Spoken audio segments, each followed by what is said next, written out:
Hello everyone, আসসালামু আলাইকুম। এই ভিডিওতে আমি আপনাদের সাথে তুলে ধরার চেষ্টা করেছি দেশ ট্রাভেলসের গ্যারেজে পড়ে থাকা টোটাল 5 ইউনিট হুন্ডাই বাস সম্পর্কে কিছু বিস্তারিত তথ্য। যেখানে বাংলাদেশে কোরিয়ান এই হুন্ডাই বাসগুলো দেশের অন্যতম কি জনপ্রিয় বলতে গেলে এক প্রকার লাক্সারি সেগমেন্টের নাম্বার 1 অবস্থান করবে এই কোরিয়ান হুন্ডাই বাসগুলো। তবে সেখানে দেশ ট্রাভেলসের পড়ে থাকা গ্যারেজে বাসগুলো কি কারণে অবহেলায় দিন দিন নষ্ট হয়ে যাচ্ছে তা আমার এখনো বুঝে আসে না।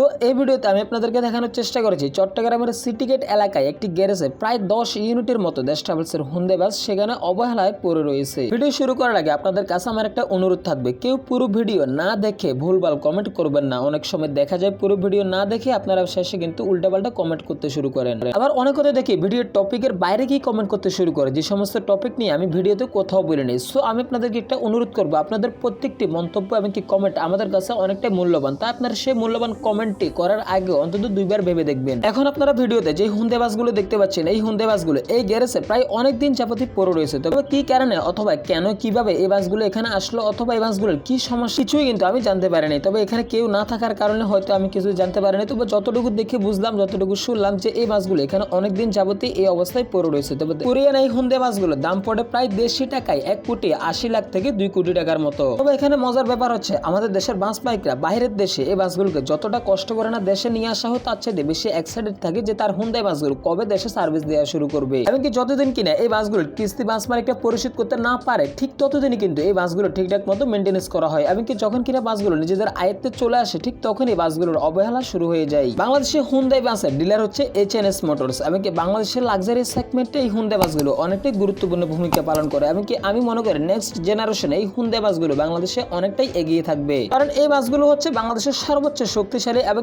সর্বোচ্চ 160 কিলোমিটার স্পিডে এই বাসগুলো দৌড়াতে পারে।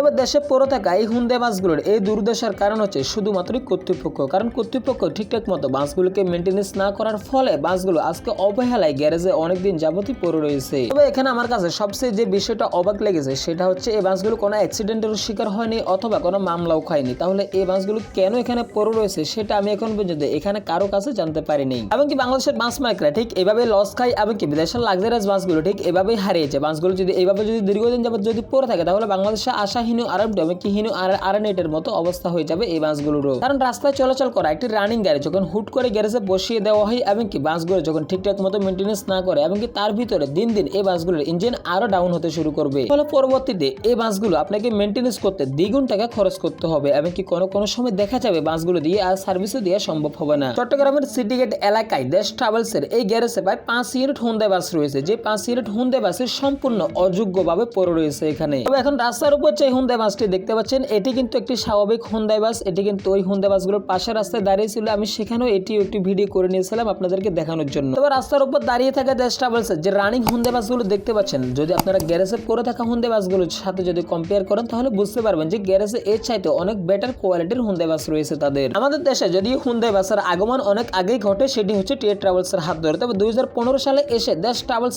দেশের সর্বপ্রথম হুন্ডাই বাসের রেকর্ড করে ফেলে। তবে 2017 কিংবা 2018 সালের দিকে দেশ ট্রাভেলসের রেকর্ড ভেঙে শ্যামলী অ্যানা ট্রাভেলস দেশের সর্বোচ্চ হুন্ডাই বাসের রেকর্ড করে ফেলে।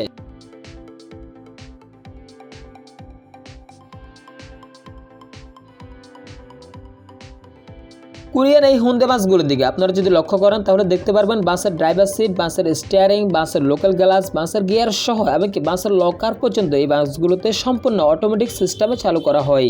এমনকি এই বাসগুলোতে এয়ারব্যাগ বলেন, সাসপেনশন বলেন, বাসে হট অ্যান্ড কুল দুই ধরনেরই এসির ব্যবস্থা রয়েছে, যা আপনারা শীতে এমনকি গরমে কিন্তু উভয় দিকে আপনারা খুবই সুন্দরভাবে ভ্রমণ করতে পারবেন। কোরিয়ান এই হুন্ডাই বাসগুলো আমাদের দেশের সম্পূর্ণ 4টি মডেল হয়ে আসে, সিবিইউ, সিকেডি এমনকি স্পয়লার, নন স্পয়লার। এই 4টি মডেলের হুন্ডাই বাসই আমাদের দেশে সার্ভিস দিয়ে থাকে। অর্থাৎ একই ব্র্যান্ডের বাস হলেও কিন্তু হুন্ডাই বাসের 4টি মডেল বাংলাদেশে সার্ভিস দেয়। তার ভিতরে দেশ ট্রাভেলসের বহরা থাকা সবগুলি বাসই সিবিই প্রোডাক্ট। দেশের পরিবহন জগৎ রিলেটেড যে কোনো তথ্য জানতে অবশ্যই আমাদের ট্রান্সপোর্ট অফ বিডি এই চ্যানেলটি সাবস্ক্রাইব করে পাশে রাখবেন। আমি আজকের এই দেশ ট্রাভেলসের হুন্ডাই বাসগুলো সম্পর্কে আপনাদের মতামত কমেন্ট বক্সে জানাতে ভুলবেন না। যারা এতক্ষণ শেষ পর্যন্ত আমাদের সাথে ছিলেন তাদেরকে জানাই অসংখ্য ধন্যবাদ। দেখা হবে নেক্সটে অন্য কোনো ভিডিওতে। খুদা হাফেজ।